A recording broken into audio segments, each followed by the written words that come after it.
There's an element of control there that I struggle with. If you're,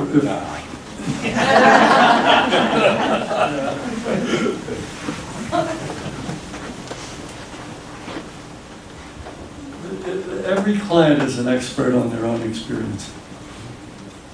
So you don't know what that person needs. You cannot know that person's needs. You can hear what they tell you, and you can help them to find themselves. But the best you can do is to help people do it for themselves, to give them support and help them with questions to get clear about what they're up to, and perhaps suggest experiences they could have that would enable them to learn themselves, teach themselves. The trap is thinking that you can psych out other people, or that you can do a needs analysis and then deliver. That's one of the big fantasies of the corporate world, is the needs analysis. It really is. I can't tell you what you need, but you know, at some level, you know better than anybody. So why do you need an expert to tell you? One of the things I learned to do in the consulting business, I started out at Bethel doing organizational diagnosis labs based on the 6-box model, which I had invented in my business and refined working in medical schools with Paul Lawrence from Harvard. We were testing his DI theories in medical schools. But eventually I came to the point, well, and the way we used to do the diagnosis labs is we would teach people that these are the issues, the structure, behavior, purposes, and then go out into the community and find an organization and understand them, diagnose them, come to some conclusions in interaction with them. By the time I finished my big consulting projects in 1992, I was doing no data collecting at all. I was organizing teams of clients when we were at Bethlehem Steel. We were trying to save the plant. We just got the steel workers together and said, go down the road and visit the customers. Go down the road and visit the blast furnace and find out what they do. Or if you're in the blast furnace, go down and visit the plate mill. And then come back and talk about what you learned. It's very similar to what these guys are talking about. And we're going to try to improve the relationships between the corporate headquarters and all the satellite organizations. And you could hire a big consulting firm that would go out and, well, I don't need to know what those relationships are even. It's to organize the teams of people in the corporate headquarters who are going to go out and visit those places and find out for themselves firsthand what was going on there. Then come back and talk with each other about, gee, this is what I learned that I didn't know before, and how does that influence the way we do our business here. So I think that's one answer. This is the way I found to make myself whole in this work and to be successful. And it may not be the only model, but it's something you could try on for size. You know, we put terrible pressure on ourselves to be experts, to know about human motivation, to know about people's needs, and to learn about all the cultural variations in the world, which is quite impossible. And now you've got a book of 61 large group interventions to choose from, to choose exactly the right one from your client from, which is bizarre. And there's even comparison charts about what each of these interventions do, and the charts are bananas. They totally have nothing whatever to do with anybody who's ever experienced any of those interventions.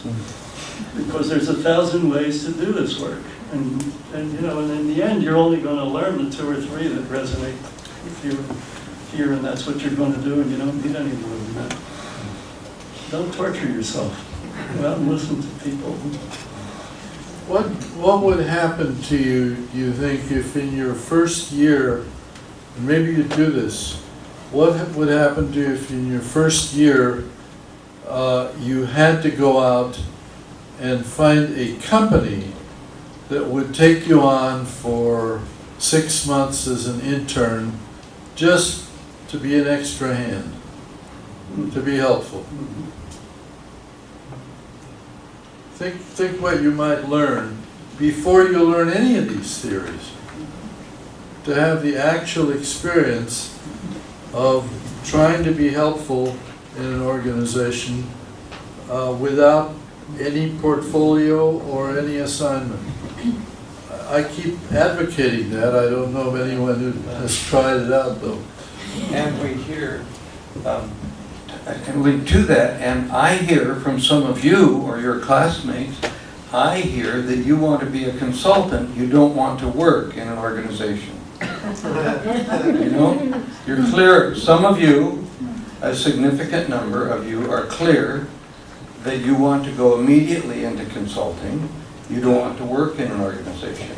If you show up at my house with that perspective, you'll hear the other side, which is get out, building what Ed's saying, in one way, it doesn't matter what the job is that you have in the organization, the one that you're paid to do. You can bring the things that you're learning in this program to that, and you can study and learn about that place.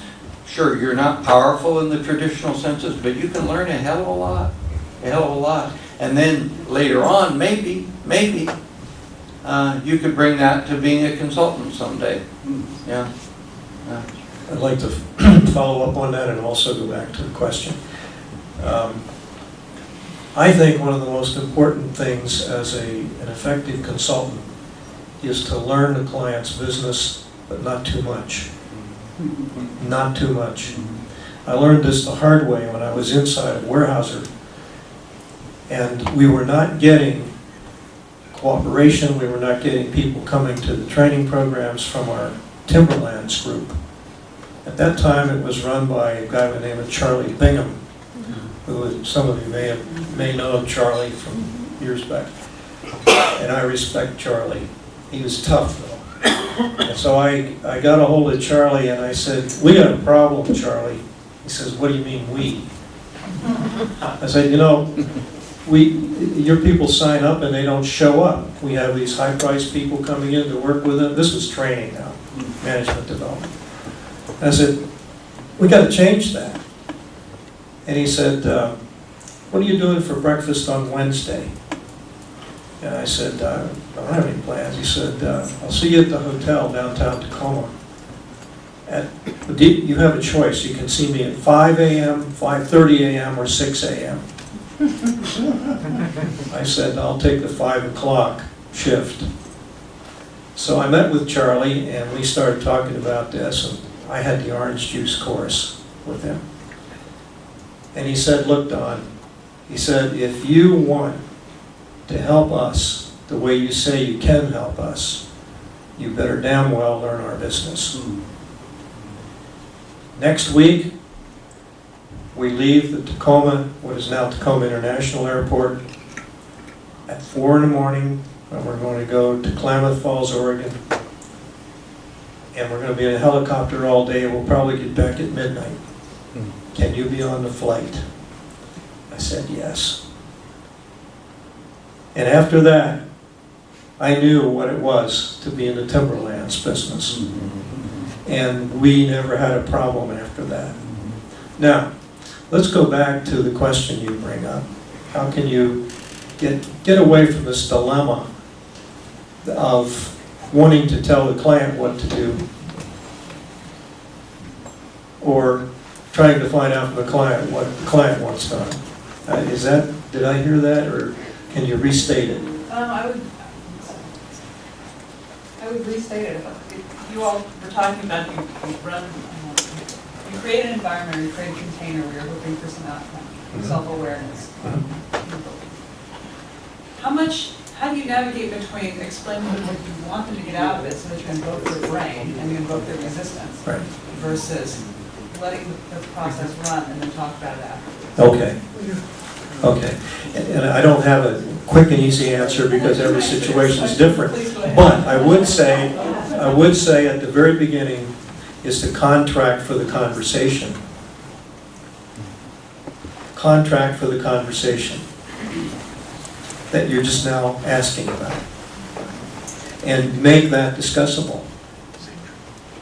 And make it discussable at any time through the relationship. Okay? I want to take a little issue here. Let's get this a little bit more controversial. I think the way you pose the question has already totally entrapped you with containers and with with thoughts of what